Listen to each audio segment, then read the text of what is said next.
creepy clowns in central Indiana. You have likely seen reports spreading on social media. Communities dealing with creepy clowns on the side of the road all across the country. Do you remember the clown sightings of 2016? It seemed like every day there was a new report or video coming out of some crazed clown just silently standing and staring at people. One of the first to gain real attention was actually back in 2013. The Northampton clown creepily stalked the streets of Northampton, England, and even ran his own Facebook page called, fittingly enough, Spot Northampton's Clown.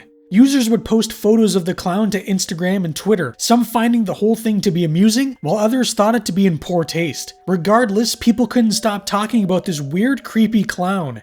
It wasn't long before the identity of the clown was revealed to be 22-year-old filmmaker Alex Powell, who was under the mask, along with two friends Elliot Simpson and Luke Ubanski, who helped run the Facebook page. The entire thing basically started off as a one-off joke, but grew way bigger than the men could have ever imagined.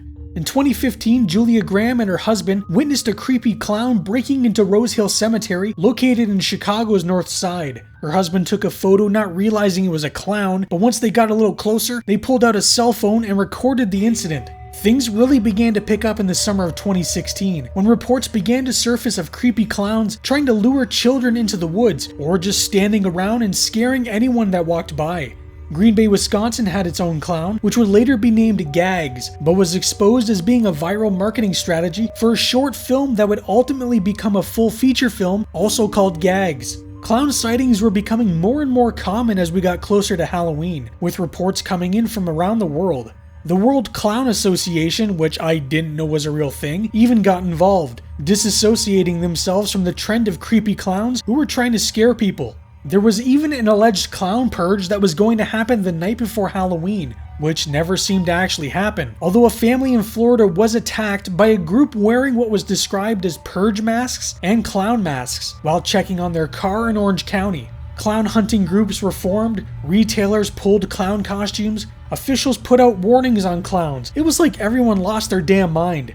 I even joined in on the fun when I was working overnights and decided to scare one of my coworkers with a clown mask. Sure, she was 60 and nearly died, but I got a good laugh out of it. With all this fun clown action, it was only a matter of time until someone tried to take advantage of it, and this is where the 2021 found footage horror film Behind the Sightings comes in. The movie follows husband and wife team Todd and Jessica Smith, who set out to document these creepy clown sightings that seem to be popping up all over the country. Will the film be able to capture the paranoia that spread during 2016? Let's find out as we take a look at Behind the Sightings. The first red flag for the movie is all the padding. The movie is only 80 minutes long, but the first 6 minutes are spent with what are supposed to be random clown encounters and even a bit from a White House briefing from 2016 that was addressing all the clown sightings. I think the filmmakers realized they really don't have much going on, so might as well front load the movie with some spooky clowns before it's just people talking for the next 60 minutes. Like most found footage horror films, the whole thing is treated like it really happened, and the video you're about to see is real. However, the director claims he found roughly 112 hours worth of video and is showing it largely unedited, unless you count the nearly 111 hours that have been cut out. And as you'll see, if this is the best stuff the footage had to offer, then I would really hate to see the boring stuff. Like I mentioned, Jessica and Todd are documentary filmmakers looking to make an account of the clown sightings that are popping up all over the country. But since this is found footage, then we need to pad the runtime of the film by showing Todd playing the guitar or Jessica showing the camera she's pregnant. I understand they're documentary filmmakers and are trying to make a record of everything they see or everyone they talk to, but who wastes their time recording mundane things like that? Yeah, I know they're trying to make these two characters feel like real normal people, but it just comes off as lazy and unnecessary. This is a problem with many found footage films because you know something awful is going to happen to them, otherwise their footage wouldn't have been found in the first place. Anyways, Todd has been doing a little research on the internet on the best possible location to begin their little adventure, and what he comes up with is the one area that has reports of clown sightings, but no actual proof. All those other places with photos and videos, who needs those when you can go to North Carolina, where by all accounts, nothing has actually been seen? But first they need to speak to an evil clown expert. And how does one become an evil clown expert? Well, I think you just watched that one Simpsons Treehouse of Horror with the evil Krusty doll. Someone set this thing to evil. According to this expert, these evil clowns don't want to be seen. The ones appearing all over the world aren't evil, they're just dark and want people to notice them. When Jessica shows him photos which may be of some of the evil clowns, he demands they stop recording and he starts to freak out. Look, you don't know it, but you're at risk, and my being here puts me at risk. Poor Dr. Loomis has really fallen on hard times. Jessica does the actual smart thing and starts to question Todd. There's zero proof that there have been any clowns in the area that Todd wants to investigate, besides some random reports. So why he is so adamant that they investigate there is anyone's guess. Well, the very next day, Todd gets a bunch of emails from people that live in that area, and they want to speak of their clowny experiences. Jessica gets sick in the bathroom because she's definitely not pregnant, and the filmmakers are definitely not going to use this later on for a weird, nonsensical scene. They speak with one of the people who, may I remind you, contacted them, and they flake out on the whole thing because the whole experience was far too traumatizing. If your encounter with spooky clowns was too much for you, then why did you contact two filmmakers and tell them you wanted to talk about it? They then decide to annoy random people on the streets about the clown sightings. I don't want to be rude or anything, but it's mainly you white people that's out in the woods. One of the guys they talk to actually does have some useful information about a run-in he had with some clowns, and even gives them the exact location they can be found. I'm starting to wonder if maybe he isn't a clown. Todd and Jessica decide they're going to head to the location the man told them about, but just in case they come across any dangerous clowns, they're going to bring a small flashlight that has a strobe effect. So either they're going to have a dance-off, or pray the clown suffers from epilepsy. Todd and Jessica head out to the middle of nowhere like the man said, and Todd tries to get Jessica to show him a little skin. I mean, they are married after all. I don't know. Holy fuck! What just happened? The clown quickly disappears, so they do the one thing you always do in this situation. Leave the safety of your car. Aw yeah, I knew this was going to be a dance-off. The film suddenly turns into Aliens because the clowns are just coming out of the goddamn walls. Todd takes things to the next level when he decides to follow one of the creepy clowns off into the woods. He finds one of the clowns who immediately starts chasing him, and I could insert footage from the Blair Witch Project here, and you probably wouldn't even notice. How far did he walk that he can't just turn around and find his way back? In classic horror fashion, he trips and falls, allowing the clown to start choking him. Luckily, he brought his tiny flashlight, which I guess makes the clown back off.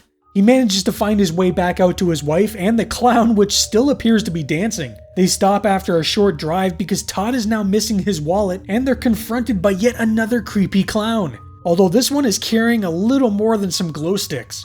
When they get back home, Todd installs a camera for the front door, and his wife reveals she's pregnant, which anyone even slightly paying attention could have figured out after she got sick earlier. They begin to acquire camera footage from various people, a hunter out in the woods, a clerk at a local gas station, and each recording shows the same clowns that confronted them in the woods. There's even some extra footage that we get to see, but not Todd or Jess, which shows the clerk from the gas station that gave them the footage either get assaulted or murdered by one of the clowns, and then a quick jump cut that isn't even the slightest bit effective. When Jess and Todd return home, they find a clown doll outside their front door, and when they check the camera, one of the creepy clowns left it for him, the little scamp, along with Todd's wallet. Now Todd wants to report this to the police, because yeah, the whole thing is weird, and Jess, well, she acts like getting the police involved would be incredibly stupid. But what if she too is working with the clowns and is trying to get Todd killed so she can collect his life insurance? Because nothing from his wallet was taken, she seems to think everything will be fine. But Todd was already attacked. They saw a woman get abducted in the gas station footage, and the clowns now know where they live. I think now is about the time to inform the police. Sorry to have dragged you guys into this, but if you really wanted to, they said they would do an interview with you guys. The gas station footage was apparently a prank. Well, the footage that wasn't the clerk being elbow dropped to death, and now the clowns want to have a one-on-one interview with them, back in the woods, on a spooky bridge. Warning sirens should be going off in their heads by this point, but these two are so stupid that they actually think it's a good idea. They drive back into the woods where they find one of the clowns on the bridge, and I hope Todd brought more than just a tactical strobe light. Todd, stop! Oh! Todd gets knocked out and Jess just takes a run for it. See, I knew she wanted the insurance money. The movie turns into a PG hostel as the clown just torments Todd in the lamest ways possible. Woo! Jess continues running for that sweet, sweet money, while poor Todd is forced to wear a red nose and a Burger King crown. I really should blur this out because it may be too much for some to watch. I don't know what this film is rated, but besides a few naughty words throughout, nothing really happens. There's no blood or gore, no real violence to speak of. I've seen episodes of Bozo the Clown that had more violence than this movie. A plastic bag is placed over Todd's head, and suddenly Jess is now in the room. The clown places some makeup on her face, and I shit you not, can hear the heartbeat of her baby and places clown makeup on her belly. For some reason, the clowns leave her alone with a camera and a sign telling her to keep recording if she wants to live. She makes it back to her car where there's something large wrapped in a tarp. Bet you can't guess what it is. That's right, it's Todd, and he's dead. The movie immediately ends, but it looks as though Jess actually survived, despite the beginning of the film making it seem like they both died. Behind the Sightings is a pretty awful movie, and that's saying a lot, considering there are a ton of bad found footage films. One of the biggest issues is it's just boring. Even at 80 minutes, it feels twice as long. There isn't a single moment of tension throughout the entire film, and the characters are just morons. Half of what happened to them wouldn't have if they had just been a little smarter. The movie came out in 2021, but was originally supposed to come out in 2017, which would have been the perfect time for it. People were still interested in creepy clown stuff, and you had the remake of Stephen King's It come out that same year. So I guarantee they could have probably made $20 to $30 million from teens looking for something to see on a Friday night. Even with how crap the movie is, with the right marketing, it could have made a nice return. These kinds of movies are very cheap to make, so I doubt it would have taken long to make a profit. But because of creative differences between the filmmakers, the film was left to languish, and ultimately, by the time it actually came out, people were already tired of the creepy clown craze. I don't recommend this movie, and by the amount of 1-star reviews on IMDb, I think most people fall in the same boat. If you want a found footage movie with a creepy clown that is at least a little bit better than this one, then check out the first Hell House movie from 2015. It's not perfect, but it's a much better film than this one. So what did you think of the whole clown sightings fiasco? Let me know down in the comments. And if you enjoyed the video, please leave a like because it really helps me out. Anyways, that's all for today. I hope you're having a great day, night, or morning, wherever you are, and I'll see you in the next video.